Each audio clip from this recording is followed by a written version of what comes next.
The Department of Children and Families is under fire in the case of a 7-month-old who was thrown from the Arrigoni Bridge by his father back in 2015. That father is now serving 70 years for murder. So the civil case claims DCF didn't do enough to protect the baby.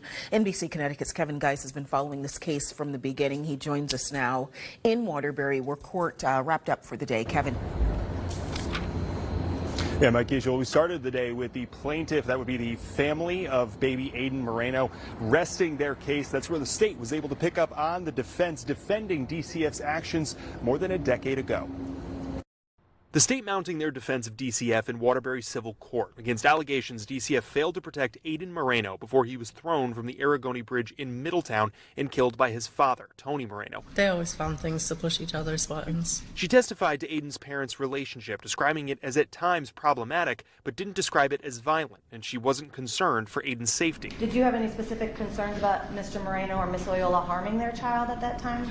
No, they both loved him very much. She testified she helped draft a custody agreement when the restraining order against Moreno lapsed. But again, she was not concerned with Aiden's safety. The state also bringing in their own expert witness. The child protection investigation is a complex process. Victoria Kelly, an expert in the field of social work and domestic violence, testified murder by a parent is extremely rare and hard to foresee. She argues the investigator in this case was in the middle of a solid investigation, but had no reason to believe Moreno would make the decision to kill his child. A child fatality due to the parent murdering the child, which is extremely rare, is not within the likely categorization that a worker is doing. Again, fairly early part of this child protection investigation. The attorneys for the family of Aaden arguing while the investigation may have been solid to start, action should have been taken when the landscape shifted and Moreno suddenly had access to Aaden again with the lapse of a restraining order. So the department should have stepped in. Wouldn't you agree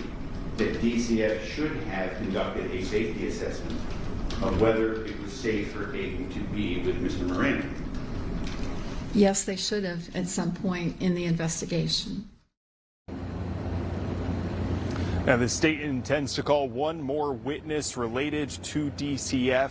At the time, back in 2015, when this incident took place, the trial itself is expected to wrap this week. We're live in Waterbury. Kevin Gaiss, NBC Connecticut News. Guys, back to you.